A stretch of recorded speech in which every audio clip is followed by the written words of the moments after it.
No jällegi ma arvan, et üldistamine on vale, et kõik need reetmise juhtumid on ikkagi väga-väga spetsiifilised, et need on väga seotud inimese lapsepõlvega kasvõi võiks öelda, et on ju mingisuguseid kirjutisi olnud, kus on öeldud, et selline meeste puhul näiteks ilma isata kasvamine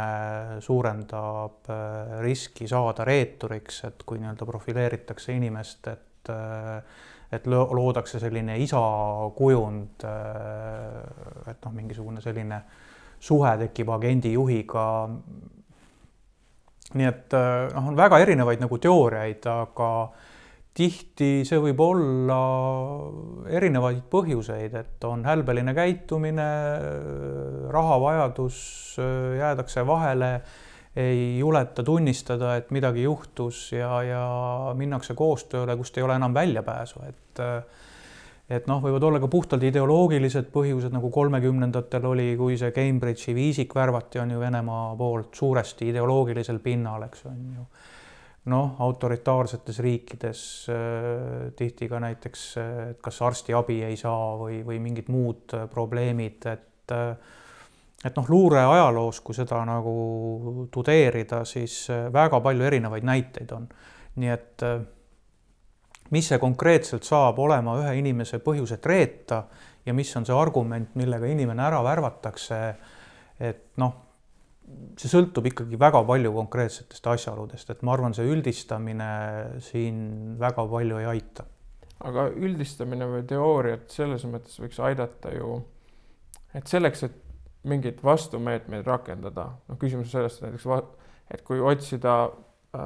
potentsiaalset reeturid, et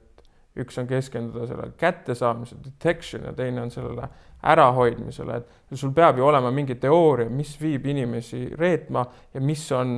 tõenäosuslikum, et kohandada vastavalt sellele töökeskkonda ja kõiki muid asju, et sul peavad mingisugused eeldused olema, kuidas inimmasin toimib, et päris niimoodi, kui see on lihtsalt ainult unikaalne, siis võiks öelda, et me ei saa mitte midagi ette võtta. Sest et see oleneb täiesti kõik. Ja ei, noh, muidugi, nagu te ka selle üles loetasite, on sellised enam levinud põhjused, et kuidas värvatakse ja miks inimesed sellele järgi annavad. Aga siin on nagu teine aspekt, et see teoreetiline teadmine tihti väga palju ei anna, sest et eks see on ka sellise sisemise järelevalve küsimus on ju, noh, vastuluure sees vastuluure ehk sisekontroll, eks on ju. Et loomulikult otsitakse teatud indikatsioone ja noh, nii võib-olla totralt, kui see ka ei kõla, on hoolimata nendest jamadest, mis on olnud reeturite ja kõigega, väga oluline on ka see inimeste koolitus sisemine ja ka see seletus, et mis iganes ei juhtu, et sa esmalt pead selle ära rääkima oma majas, et otsi abi, et leiame lahenduse, et mida kõike pole juhtunud, et on vähe asju, mida pole ennem juhtunud, eks on ju. Et kogemustest saab õppida ja et see usalduse loomine ja samal ajal kontroll, et see on suhteliselt spetsiifiline teema, mida võib-olla on, ma ei ütle, et võimatu, aga väga keeruline väljaspool seda asutust töötanud inimestel üldse selgitada, et kuidas need asjad käivad, eks on ju. Nii et eks seal on erinevaid meetmeid ja noh, millest tuleb aru saada, et see kontroll on regulaarne, eks on ju. Et Eestis ju on selged tähtajad riigisaladusele, eks on ju, et seal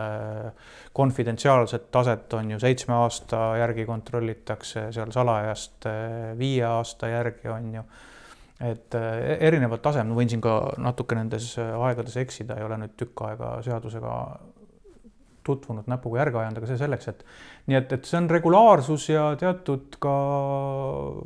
noh, selline aususe küsimus, et juhtub, tuled ütled, eks on ju, ja räägid, eks on ju, ja et sul peab asutuse kultuur olema selline, et inimesed usaldavad, et kui midagi juhtub, et ma saan selle ära rääkida, leitakse probleemile lahendus, et esimene reaktsioon ei ole see, et antakse lihtsalt nagu piltlikult öeldes kinga inimesele ja ei tegeleta temaga, et visatakse ta lihtsalt tänavale külma kätte, et vaata ise, kuidas hakkama saad, eks on ju. Et kui see töökultuur ja see tekib ju pikkade aastate jooksul, et ju inimesed ka ju õpivad ja vaatavad, et kuidas siis lahendatakse neid probleeme ja kuidas inimestesse suhtutakse ja nii edasi. Ma ei ütle, et alati need asjad lähevad hästi, ei lähe kaugeltki, et ma arvan, igal kapo peadirektoril on olnud oma kolleegidega probleeme ja on olnud väga raskeid lahkuminekuid, et noh, see käib selle elu juurde, et ja alati on igas konfliktis kaks osapoolt ja alati ei õnnestu neid konflikte lahendada. Nii et seal on nagu väga palju spetsiifikat, et ma ei tea, kui hästi ma suutsin sellele vastata, aga nii et seal on jah väga palju erinevaid elemente.